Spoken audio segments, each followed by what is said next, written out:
श्री शिवाय नमस्तुभ्यम। हर हर महादेव। 6 अप्रैल मध्य प्रदेश के उज्जैन महाकाल की नगरी में गुरुजी पंडित प्रदीप मिश्रा जी के द्वारा वाची जा रही विक्रमादित्य राजा महाकाल शिव महापुराण कथा के तीसरे दिन की कथा आज पूर्ण हो चुकी है। अवंतिकापुरी में उज्जैनी की पावन धरा में ये कथा 4 अप्रैल से 10 अप्रैल तक चलने वाली है। कल 7 अप्रैल से शुरू हो रहा है वैशाख का पावन महीना और इस वैशाख के महीने में गुरुजी के पिछले वर्ष के लगभग 15 नए उपाय बताए थे। उन उपायों में से एक सबसे विशेष मनोकामना पूर्ति उपाय हम आपको इस वीडियो के अंत में बताएंगे, जिससे आप अपनी किसी भी मनोकामना को महादेव तक पहुंचाकर उसे पूरी करवा सकते हैं। आज की कथा में गुरुजी ने 16 उपाय पत्र उपयोगी जानकारी दी है। सभी की जानकारी आपको इस वीडियो के माध्यम से देंगे। किसी कारणवश यदि आपने आज की कथा नहीं सुनी है तो पूरी कथा का रास्ता आपको इस छोटे से वीडियो से प्राप्त हो जाएगा। तो बढ़ते हैं आज की कथा की पहली जानकारी की ओर। वैशाख के महीने में लोग 5 रात्रि के लिए ज्योतिर्लिंगों में जाकर स्नान करते हैं। बहुत महत्व होता है वैशाख के महीने का, जिसकी शुरुआत हो चुकी है। ऐसे में अगर आप महाकालेश्वर ज्योतिर्लिंग के दर्शन करके शिप्रा में स्नान करके इस शिव महापुराण कथा को सुन रहे हैं तो इससे भाग्यवान और कोई नहीं हो सकता। बढ़ते हैं आज की कथा की दूसरी जानकारी की ओर।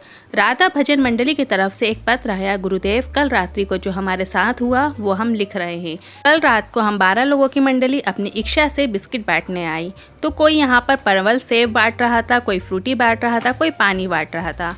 कई लोग भजन कर रहे थे तो हम भी भजन करने लगे। उनको देखकर हमारा मन हो गया और हम भी भजन मंडली में बैठ गए। रात के 12 बज गए और पता ही नहीं चला। फिर घर लौट रहे थे तो गाड़ी नहीं मिल रही थी। पैदल चलते चलते हर सिद्धि तक पहुँचे और इसके बाद बच्चे भी थक गए थे और बोले अब घर कैसे जाएंगे। तो मैंने हर सिद्धि मंदिर में हाथ जोड़कर विनती की, आप ही कोई रास्ता दिखाइए। और उसी समय एक पुलिस वाले भैया आए और उन्होंने गाड़ी बुलवाकर हमें घर छुड़वा दिया। बढ़ते हैं आज की कथा की तीसरी जानकारी की ओर। गुरुजी ने बताया मध्य प्रदेश में कथाओं का क्रम बहुत कम है। मतलब गुरुजी की जो अगली कथाएं हैं वो बेतमा और जबलपुर में ही 2 कथाएं रहेंगी। इसके बाद मध्य प्रदेश में उनकी कोई कथा नहीं है। लगभग 1.5 वर्षों तक इन 2 कथाओं के अलावा मध्य प्रदेश में कथा नहीं है। तो इन कथा का आनंद यदि आप मध्य प्रदेश के निवासी हैं तो ज़रूर प्राप्त कीजिए। बढ़ते हैं आज की कथा की चौथी जानकारी की ओर। गुरुजी ने कहा, कई लोग कहते हैं आप दूसरे से कहते हो 1 लोटा जल शंकर भगवान को चढ़ाओ, तो क्या 1 लोटा जल चढ़ाने का फल आपको कभी मिला है? तो गुरुजी ने कहा, कभी आप भूल से सीहोर के नमक चौराहे में आना या फिर सीहोर में रहने वाले किसी से भी पूछना कि मिश्रा जी का लड़का आँख में कितना मोटा चश्मा लगाता था। आपने भी टीवी में देखा होगा राघव जी कितना मोटा चश्मा लगाते थे। और जब हमने शिव महापुराण में पढ़ा, शिवरात्रि के दिन शिवलिंग पर चढ़ाए हुए शहद लेकर आए, नैनों में लगाया, सुरमा की तरह लगाया और शिवलिंग पर चढ़ाए हुए जल का आचमन करा तो चश्मे उतर जाते हैं। इसका अनुभव मैंने स्वयं किया है। मतलब गुरुजी ने स्वयं इसका अनुभव किया है। यदि आपकी भी आंखों में चश्मा लगा हुआ है और आपकी आंखों में रोशनी कम है या किसी भी प्रकार की समस्या है तो शिवरात्रि के दिन आपको शहद अर्पित करना है। शिवरात्रि के दिन शिवलिंग पर आपको शहद अर्पित कीजिए। शाम के समय प्रदोष काल में कीजिए या हो सके तो रात्रि में 12 बजे भी आप शिवलिंग पर शहद अर्पित कर सकते हैं। और उस शहद को आप शिवलिंग पर से निवेदन करके एक छोटी सी डब्बी में भर कर ले आइए और अपनी आंखों में सुरमे के जैसे आंखों के नीचे वाले भाग पर लगाना प्रारंभ कर दीजिए। और साथ ही रोज शिवलिंग पर जल चढ़ाइए और उस जल का आचमन कीजिए। आंखों से चश्मा उतर जाएगा, आंखों की ज्योति बढ़ने लगेगी। बढ़ते हैं आज की कथा की 5वीं जानकारी की ओर। गुरुजी ने कहा, हमने हमेशा कहा है कोई भी एग्जाम में परीक्षा में शामिल होने से पहले अपनी तरफ से कर्म में कोई कमी मत रखना, कोई कसर मत छोड़ना, अपनी कैपेसिटी से ज़्यादा पढ़ाई करना। और जब परीक्षा के लिए जाओ, एग्जाम के लिए जाओ तो एक बेलपत्र में बीच वाली पत्ती में शहद लगाकर उस बेलपत्र को शिवलिंग पर चिपकाते हुए जाओ और महादेव से बोलकर जाओ। लिखने वाले भी आप हो, पढ़ने वाले भी आप हो, याद भी मैंने आपके भरोसे किया है और पास करने वाले भी आप हो। इस प्रकार से विनती करके चले जाओ। बढ़ते हैं आज की कथा की 6वीं जानकारी की ओर। रणधीर यादव जी पत्र लेकर आए। मैंने आपके बताया अनुसार मेरे बेटे से बेलपत्र में शहद लगाकर शिवलिंग पर चिपकाने वाला उपाय करवाया और पार्थिव शिवलिंग का निर्माण करके पूजन करवाई। और मेरे दोनों बेटे कुछ नंबर से हमेशा रह जाते थे, पर बाबा की कृपा इस बार ऐसी हुई कि मेरे दोनों बेटों की सरकारी नौकरी लग गई है। एक बेटा बीएसएफ में और दूसरा सीआईएसएफ में चयनित हो गया है। उसी का आभार व्यक्त करने कथा पंडाल में आया हूँ। बढ़ते हैं आज की कथा की 7वीं जानकारी की ओर। आपको महाकाल की इतनी भक्ति करना है कि अगर आपको दुख तकलीफ आए तो आंसू आपके आंखों से ना निकले, मेरे महाकाल के नैनों से निकले कि मेरा भक्त है ये कैसा इतना दुखी हो रहा है, कैसे भी करके इसका दुख मैं कम कर दूं। आपको इतनी भक्ति महाकाल की करना है, पूरे मन से, श्रद्धा से, भाव से भक्ति में, भजन में लीन रहना चाहिए। बढ़ते हैं आज की कथा की 8वीं जानकारी की ओर। ज्योति जी पत्र लेकर आई। एक बार मैंने पशुपतिनाथ व्रत किया पर मुझे फल नहीं मिला, पर मैंने महादेव की देहरी नहीं छोड़ी। रोज जल चढ़ाती और महादेव का पूजन करती। इसके बाद मैं कुबरेश्वर धाम भी गई और विनती करके आई कि कई बार से मेरे बेटे का सीए रुका हुआ है, इस बार उसे सफल कर देना। और मेरे बेटे को भी मैंने एग्जाम देने के पहले बेलपत्र की बीच वाली पत्ती में शहद लगाकर बेलपत्र को शिवलिंग पर चिपका कर एग्जाम देने को कहा। उसने ऐसा ही किया और मेरे बेटे का सीए का एग्जाम क्लियर हो गया है और वो सीए बन गया है। उसी का आभार व्यक्त करने कथा पंडाल में आई हूँ।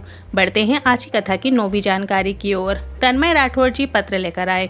जब मेरी बहू गर्भकाल के 7वें महीने में थी तो सोनोग्राफी कराई तो बच्चे के दिल में छेद बताया गया था और डॉक्टर ने कहा बच्चे का जन्म के बाद तुरंत ऑपरेशन भी करना पड़ेगा। मैं आपकी शिव महापुराण कथा सुनता था, आपके बताए अनुसार शिवलिंग पर जल चढ़ाता और जल का थोड़ा सा भाग बहू को देता। बाबा पे भरोसा था और बच्चे का जब जन्म हुआ तो डॉक्टर सर्जरी के लिए लेकर गए और जांच कराई तो बच्चा एकदम स्वस्थ था। ये भोले बाबा का ही चमत्कार है। उसी का आभार व्यक्त करने कथा पंडाल में आया हूँ। बढ़ते हैं आज की कथा की 10वीं जानकारी की ओर। सोनू पंचाल जी पत्र लेकर आए। मुझे 2 पुत्री थी और 1 पुत्र की कामना थी और मैंने आपके बताए अनुसार पशुपतिनाथ व्रत किया तो बाबा की कृपा से 3 महीने में गर्भ ठहर गया। वो क्रम आगे बढ़ता गया। सोनोग्राफी में डॉक्टर ने बताया कि धड़कन अब नहीं है, बच्चे को साफ करवा दीजिए। इसके बाद दूसरे हॉस्पिटल में चेक करवाया पर सभी जगह डॉक्टर ने बच्चे को हटाने के लिए ही कहा। इसके बाद हमने सीहोर में जाकर रुद्राक्ष लेकर आए और उस रुद्राक्ष का जल शिवलिंग पर चढ़ाकर पीना शुरू किया और 15 दिन बाद जब जांच कराई तो बच्चे की धड़कन आ गई थी और मैंने एक स्वस्थ बच्चे को जन्म दिया है। उसी का आभार व्यक्त करने कथा पंडाल में आई हूँ। बढ़ते हैं आज की कथा की 11वीं जानकारी की ओर। अंबिका जी पत्र लेकर आई। 2017 से मेरी बेटी परीक्षा दे रही है पर उसको सफलता प्राप्त नहीं हो रही थी। मेरी बेटी भगवान को नहीं मानती थी और ना ही कोई पूजन करती थी, पर मैंने बेटी को शिवलिंग पर बेलपत्र चिपकाने वाला उपाय करने को कहा और उसी दिन से मेरी बेटी का शिव में मन लगने लगा। वो मंदिर जाने लगी और बाबा की कृपा ऐसी हुई कि मेरी बेटी की बैंक में सरकारी नौकरी लग गई है। उसी का आभार व्यक्त करने कथा पंडाल में आई हूँ। बढ़ते हैं आज की कथा की 12वीं जानकारी की ओर। जिस समय में 2 आषाढ़ पड़े, मतलब जिस समय में 2 आषाढ़ के महीने पड़े, एक दिन भी खाली नहीं जाना चाहिए। गुरुजी ने बताया बिना महादेव को जल चढ़ाए आपका एक भी दिन खाली नहीं जाना चाहिए। इस बात का आपको ध्यान रखना है। घर से कभी माता चली गई, कभी बहन चली गई, कभी पिता मंदिर चले गए, कभी बेटी चली गई, मतलब कोई ना कोई घर से 1 लोटा जल ले जाकर शिवलिंग पर जरूर चढ़ाइएगा। जिसके 2 आषाढ़ में जल चढ़ जाता है, मतलब शंकर भगवान के शिवलिंग पर जल चढ़ जाता है, 2 आषाढ़ में आपने शंकर भगवान के शिवलिंग पर जल चढ़ा दिया है तो उसके पूर्वज किसी भी योनि में क्यों ना पड़े हों, वो तुरंत मुक्त हो जाते हैं। बढ़ते हैं आज की कथा की 13वीं जानकारी की ओर। एक श्राद्ध पक्ष में आपको शंकर भगवान का भजन जरूर करना चाहिए, पूजन जरूर करना चाहिए। पितरों के देव, काल सर्प दोष के देव, वास्तु के देव, सर्पों के देव, पक्षियों के देव, पशुओं के देव और सब महादेव ही हैं। और जब हम श्राद्ध पक्ष में शंकर भगवान को जल चढ़ाते हैं, श्राद्ध पक्ष में शिव महापुराण की कथा का श्रवण करते हैं, अगर आप कहीं जाकर नहीं सुन सकते हैं तो टीवी में, मोबाइल में भी आप सुन सकते हैं। और जिस पूर्वज के लिए आप ये श्राद्ध पक्ष की कथा सुनेंगे तो उसका फोटो भी आप पास में रख सकते हैं। बढ़ते हैं आज की कथा की 14वीं जानकारी की ओर। आपको कभी भी शिव भक्त की परीक्षा नहीं लेना है, उसका उपहास नहीं करना है, उसका मजाक नहीं बनाना है, उस पर कभी भी भूल कर भी हंसना नहीं चाहिए। ऐसी गलती कभी भी ना करें। बढ़ते हैं आज की कथा की 15वीं जानकारी की ओर। कूर्म पुराण और भविष्य पुराण में वर्णन किया गया है, किसी अतिथि के झूठे बर्तन को उठाकर उसे मांस देते हैं या साफ कर देते हैं तो अगर हमारा इस पृथ्वी लोक में फिर से जन्म हो जाता है तो हमें सुअर की योनि प्राप्त नहीं हो सकती। अगर बर्तन वाली लगी हुई है, आपके यहाँ बर्तन वाली आती है तो आपको उस झूठे पात्र को उठाकर मांजने वाली जगह पर रख देना है और थोड़ा सा पानी डाल देना है। और अगर कोई ऐसा नहीं कर सकता है तो उसे सुअर की योनि प्राप्त होती है। बढ़ते हैं आज की कथा की 16वीं जानकारी की ओर। वैशाख के महीने का ये विशेष उपाय है। आप वैशाख के महीने में ये उपाय ज़रूर कीजिए, आपकी मनोकामना पूर्ति निश्चित ही होगी। आपको मिट्टी के पात्र से जल ले जाकर शिवलिंग पर चढ़ा देना है। मतलब यदि आपके रसोई घर में आप मिट्टी का बर्तन भरकर रखते हैं, जैसे मटका इत्यादि कोई बर्तन रखते हैं, पात्र रखते हैं, तो वैशाख के महीने में आपको मिट्टी के बर्तन से अपने तांबे के कलश में जल भरना है और वो जल ले जाकर शंकर भगवान की शिवलिंग पर अर्पित करना है। श्री शिवाय नमस्तुभ्यं मंत्र का स्मरण करना है। वैशाख के महीने का ये विशेष उपाय है। पूरे वैशाख के महीने में आपको ये उपाय ज़रूर कीजिएगा।